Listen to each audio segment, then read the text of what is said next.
Good night, everyone. Good night. So today we are in Proverbs 12. We are in Proverbs 12.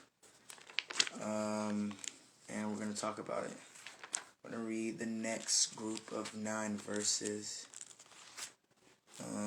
So verse, I think 10 to 18. Yeah, 10 to 18. So may God give us wisdom, understanding, and clarity. I did write my notes for this, so I'm going to read it, and then we're going to talk about it.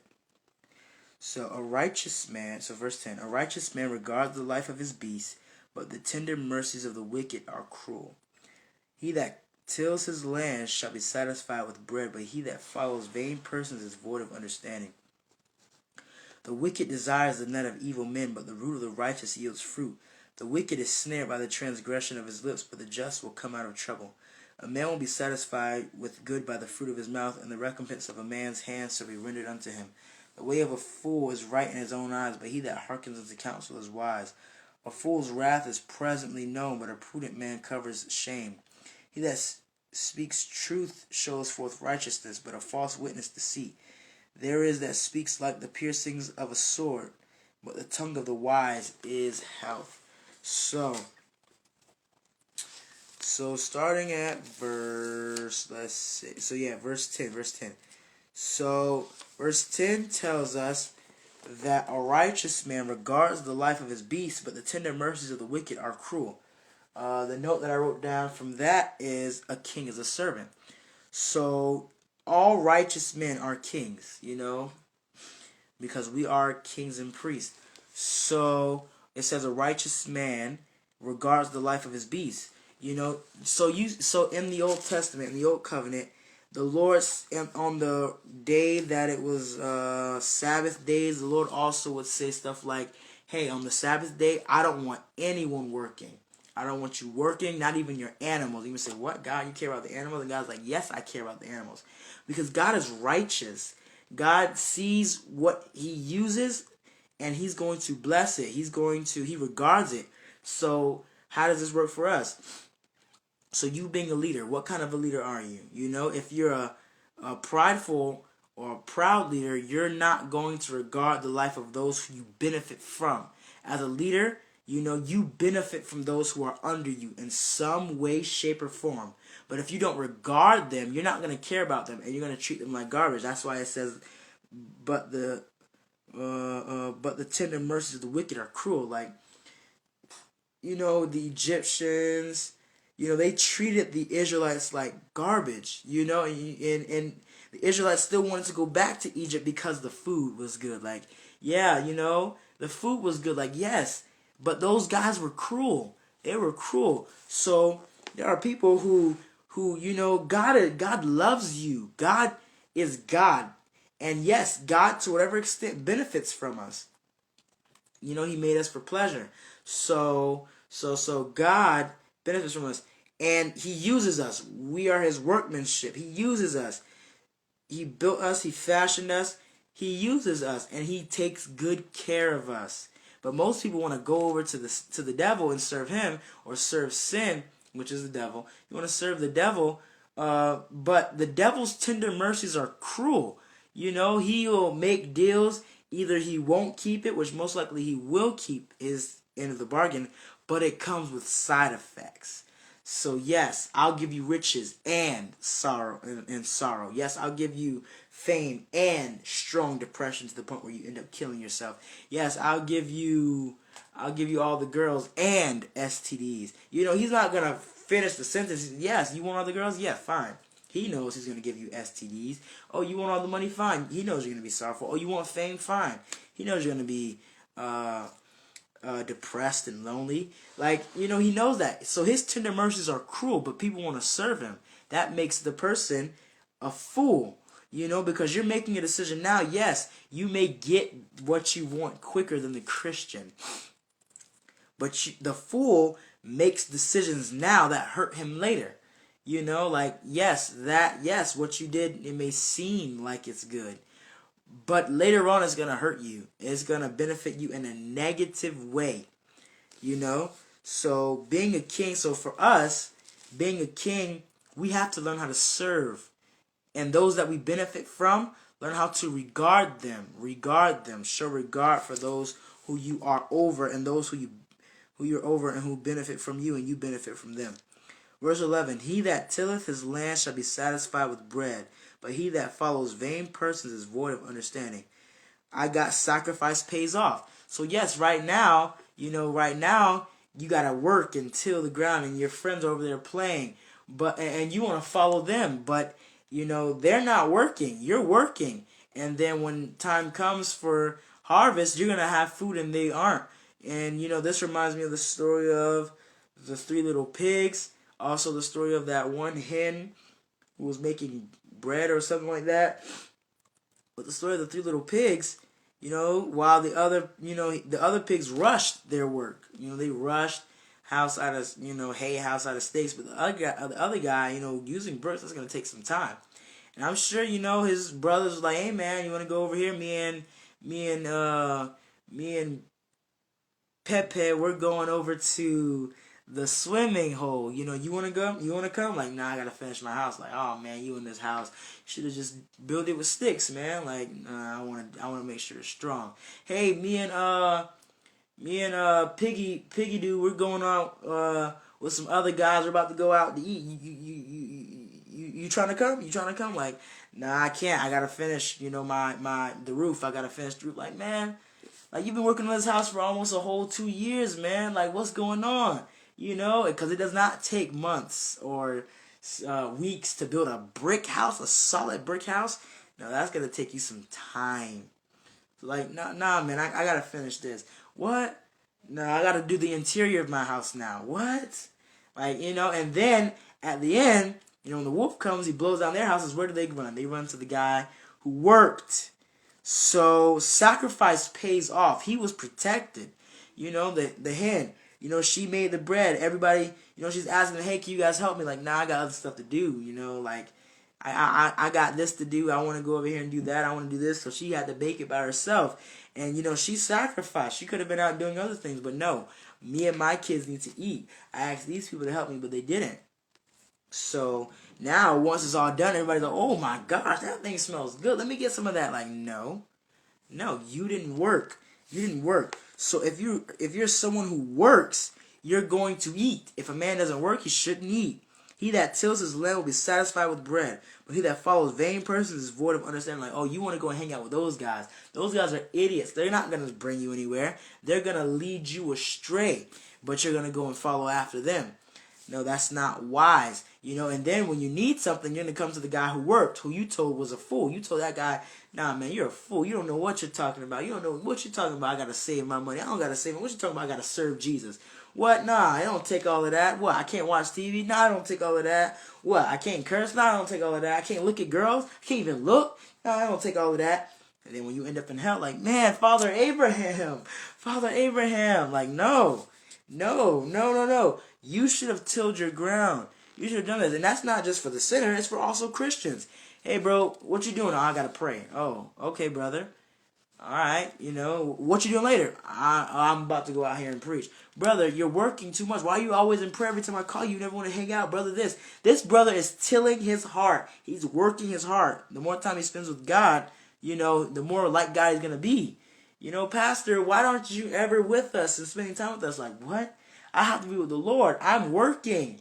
You are doing that. And so when this guy has more access and power, with the Lord, and you don't, like, Lord, what? This guy sacrificed. He came and spent time with me when he could have been doing that over there.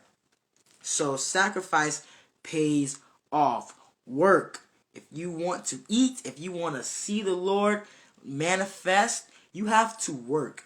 If you don't work, God's not going to manifest himself to you because you're lazy. You're slothful. You're this, you're that. You're a bad person. So God's not going to manifest. You don't sacrifice. Why should he manifest to you? You don't sacrifice anything. You don't benefit him in any way. So that's that. Verse 13. The wicked is snared by the transgression of his lips, but the just will come out of trouble.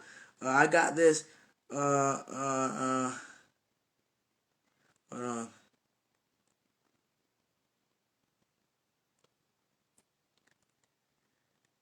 a second. So the wicked is snared by the transgression of his lips, but the just will come out of trouble.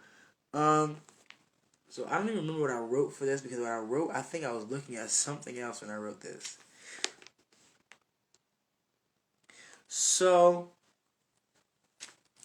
as a wicked person, you're gonna be caught. Like, you ever hear stuff like when they're in the courtroom and the criminals basically saying, I was innocent, but then he says something that gets him into trouble. Like, wait, what did you just say? Like, the wicked will be snared with the transgression by the transgression of his lips. Like, you're a wicked person. Wickedness is gonna come out of your mouth, and we're gonna know what kind of a person you are when we let you talk, because whatever's on the inside is gonna come out, whether it comes out in your actions, or whether it comes out whether it comes out in your actions, or whether it comes out in your mouth, from your mouth. Not that which goes not that which goes into the mouth defiles the man, but that which comes out of the mouth, this defiles the man. Like what? Yes. Because whatever comes out shows what's inside. So if perversion is coming out of my mouth, that's because that's on the inside. And whatever's on the inside is going to come out. It's going to come out. Eventually it's going to begin to come out. So the wicked, you may want to put on a front, like, I'm a good person. And then when we sit around you long enough, you start saying crazy stuff. Like, yo, what? What did you just say? Like, man, I said your mom is hot. Like, what kind of foolishness is that? Like, no, man, get out of here. No, I'm not a bad person. I'm not weird or, anything like that. But I'm just saying, like, no, man, you're a wicked guy. You're wicked. You're crazy. You're out of your mind. Get out of my house. Get out of my house. Because, yes, at the beginning, you may have been able to, like, just, put it on that you're an okay guy.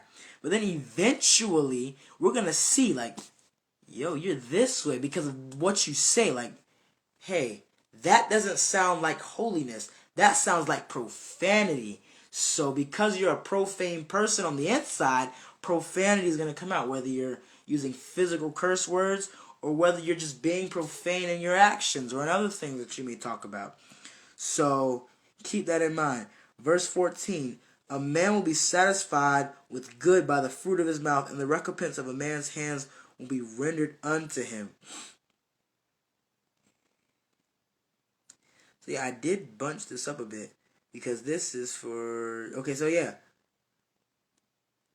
The mouth of Jacob / hands of Esau. So this is deep. This is deep, and while I was writing it down, I was like, Lord, I don't want to talk about that because I'm afraid that I don't understand that. But I felt the Lord saying, I'm going to give you what you got to say in the hour. So Holy Spirit work. So we talked about this a while ago at church. So during the time when Jacob was about to or Esau was supposed to receive the blessing, but Jacob stole it, his father made a statement and said to him, the voice is the voice of Jacob, but the hands are the hands of Esau. So a man will be satisfied with good by the fruit of his mouth. So what comes out is fruit. Okay, what comes out is fruit. So be mindful of that. What comes out is fruit. That's fruit of what's on the inside of you. So that's on the inside of you. That's fruit. What's going to come out. And what comes out of your mouth, because God has put power in our words. God has put power in our words and our mouths. What comes out, what you're saying is going to frame or shape your world. It's going to frame or shape, your world based off what you say. And you see that God created the worlds with his words. The very first, thing you see Adam's job as is to speak. Name these animals, and what you call them, that's what they're going to be called. That's our words have power. So your mouth, you want your mouth to have power, but you also want your hands to be industrious. So Esau was a guy who, he didn't have power in his mouth. He was just an industrious guy. He was very skilled with his hands. And so you see that Jacob had the blessing. Esau, he had giftings though. He had giftings that, he was born with, leadership and, high level skills and stuff like that. And you see that because Esau, kings came out of Esau. A whole nation was birthed from Esau. Skillful men, skillful warriors, wise men, and cunning. All of that came from Esau. You may say, well, how? He didn't have the blessing. Yes, but his hands, what does the scripture say? A man will be satisfied with good by the fruit of his mouth, and the recompense of a man's hands will be rendered unto him. So yes, you do want to have industrious hands. You do want to be able to work with your hands, because there are some things that God may require you to like put forth some effort. Other things He wants you to use your mouth. Sometimes you gotta be Esau, and not in the bad way, but sometimes you have to. Okay, I need to. Lord, give me the skill to do this. I need skill. I need to use the skills that God has given me to get this done. Other times, the Lord wants you to be Jacob. Hey, speak that. Let your voice be Jacob. Jacob had power in his mouth. Speak that. Other times, hey, do that. Sometimes speak that, sometimes do that. So keep that in mind. Verse 15. The way of a fool is right in his own eyes, but he that hearkens unto counsel is wise. So I got this. You make sense to you. What you do makes sense. So, the way of a fool, the way of a fool is right in his own eyes. So yes, that guy's an idiot, but he thinks that putting his dollars into his whole check, once he gets it every month, every 2 weeks, he thinks putting it inside of a balloon and letting the balloon go is wise. Like, yo, but to him, he'll make sense of it. Like, I'm giving offering. One day the money, it'll all just like fall somewhere, and then I'll run into it like years later, and it'll have all been saved in that one spot, and then I'll be really rich. Like, what? Like, yo, no, that's stupid. No, don't do that. No, I'm going to take all of my money that me and my wife saved up. I'm going to take all of it, all $15,000, and I'm going to take it and I'm going to bury it in the backyard so that our money tree can grow up. And brother, I put a whole lot of thought into that one too. Like what? What? Yeah, a money tree. A tree, and it's going to grow money. Like, to the fool, that makes sense. Like, yeah, man, if apples can do it, if oranges could do it, if bananas can do it, then money can too, and so I'm going to do it. Like, okay. This guy's an idiot. And with sinners, like, yeah, if I'm just a good person, if I just go to church, every Sunday, if I only pray for 1 minute a day and read 2 words out of the Bible a day and, give to charity and help the old ladies across the street and say, God bless you, I'm going to make it in. Like, no. And to the fool, if you think that you are a fool, to the fool, that makes sense. Like, yes, man, that makes sense. Like, yes, man, you make sense to you and those like you. Like, to the other guy who thinks just doing good things is going to outweigh the fact that he's a wicked guy in his heart. He looks at other women. Like, he's married, but when this woman walks past, he's going to look like, and, he's in his mind, like, it's not bad to look. I'm not going to cheat on my wife, but it's not bad. Jesus says if you look at a woman to lust after her, you've already committed adultery with her in your heart. He doesn't believe that. He believes, like, nah, it's all right to look, just don't touch. Like, no, you're a fool, man. Don't you know that your body is a temple of the Holy Ghost? The light of your body is the eye. You're looking at that. That's evil. You may say, that's not evil. That is evil. You shouldn't be looking at that. That's evil. And because it's evil, now your body is filled with darkness. And so what's going to come out? Eventually, you are going to cheat on your wife because nothing is in there but lust. Lust. That's in there. Darkness is in there. So you may say, yeah, I'm not going to cheat on my wife with the woman I looked at. Yeah, but you're going to find somebody else years down the line, and you're going to cheat on her with them, and you're going to ruin your life. He would be classified as a fool, but to him it makes sense.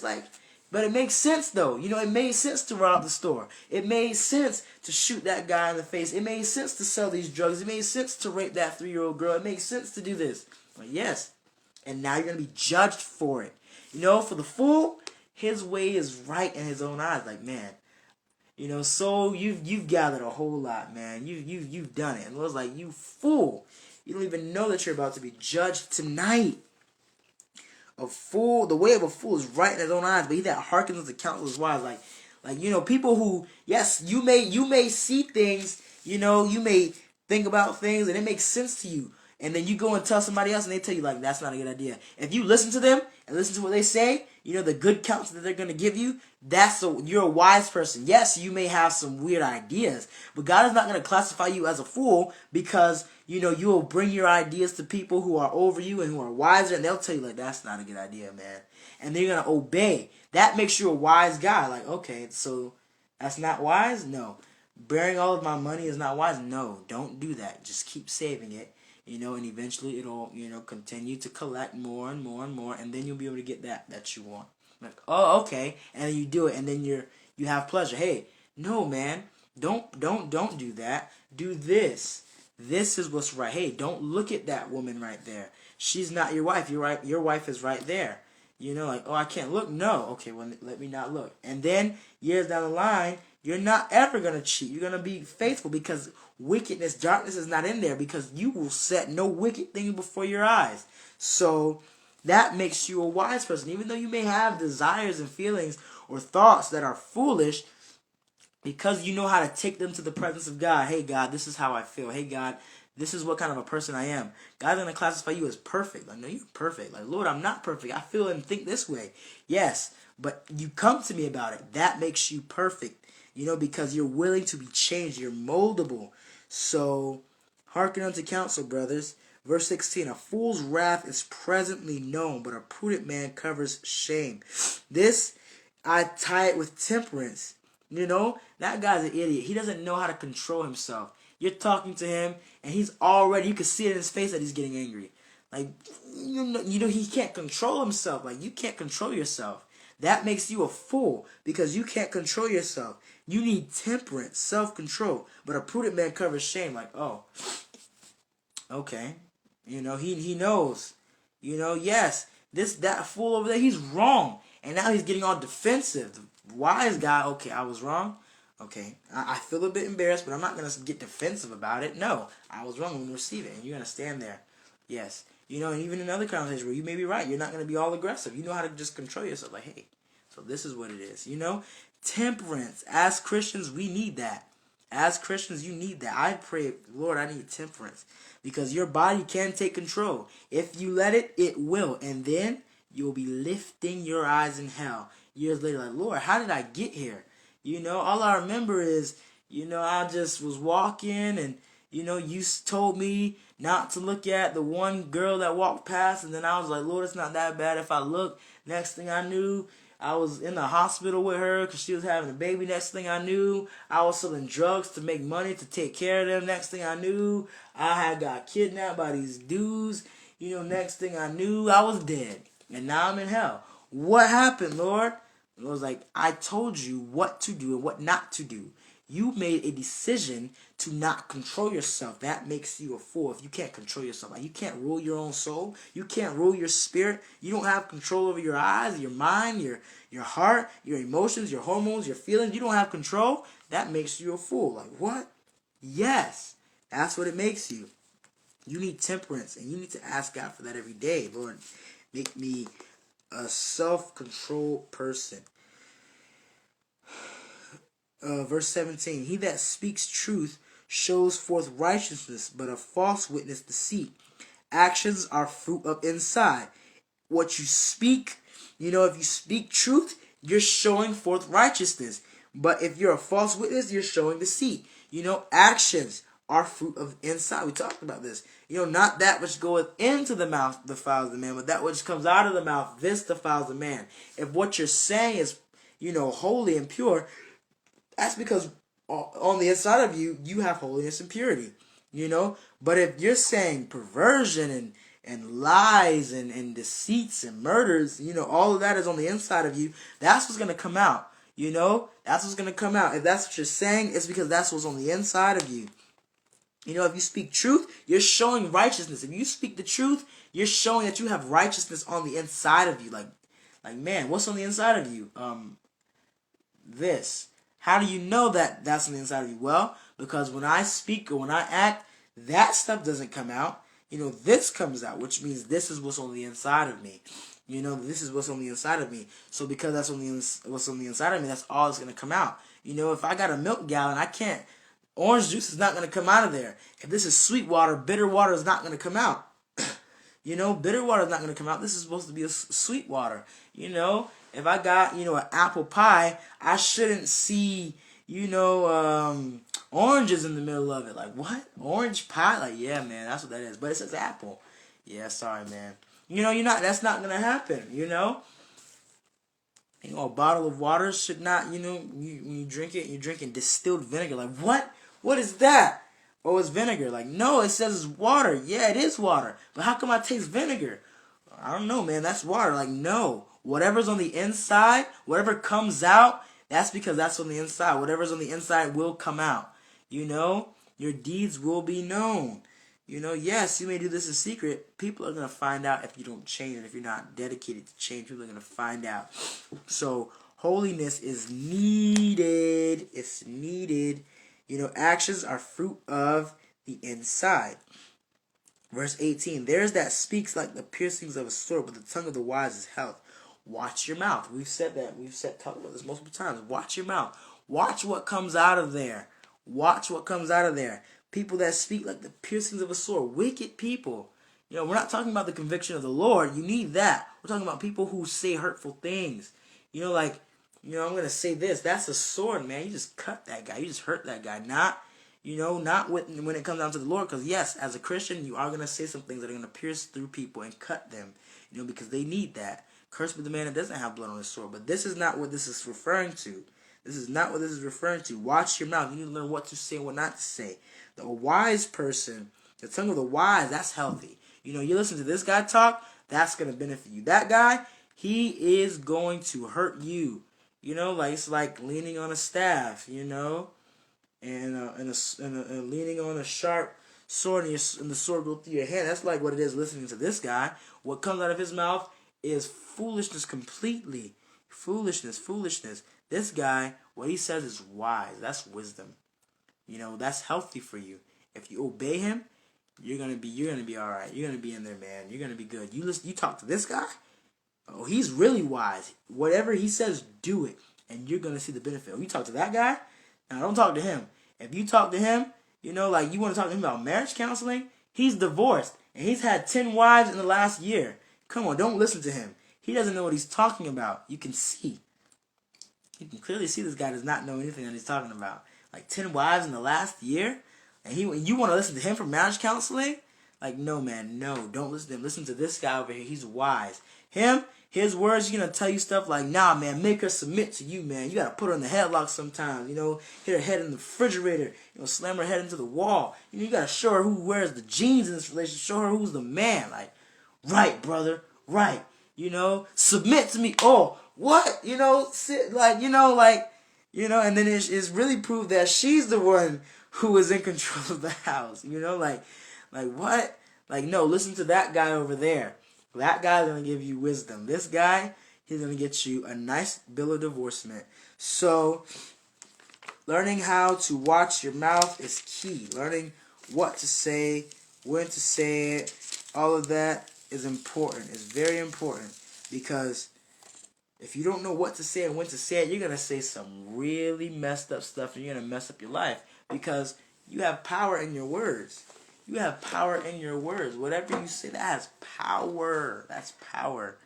So be holy as your Father in heaven is holy, if he's your Father. If you're a sinner, then your Father's name is Santa. That's your dad's name. Rearrange some letters, it makes Satan. He's your dad. Satan is your father. If you're a sinner, Satan is a sinner. He does bad things, and all sinners do bad things. So you do what your father has, told you. I say what my father has, said. But you do what your father has told you. Our father's Abraham. No. Why can't you hear me? It's because you cannot bear to listen to my message. You are the children of your father, the devil. That's who you are. If you're a sinner, that's who your dad is. Like, that's your dad, Like, that's your father, because you act like him. You act like him, so obviously he's your dad. Jesus doesn't bring forth crazy kids. He does not. He doesn't. If you act like Jesus, you're Jesus' child. If you act like Satan, you're the devil's child. So be holy in all manner of conversation, because it's written, "Be holy, for I, the Lord your God, am holy."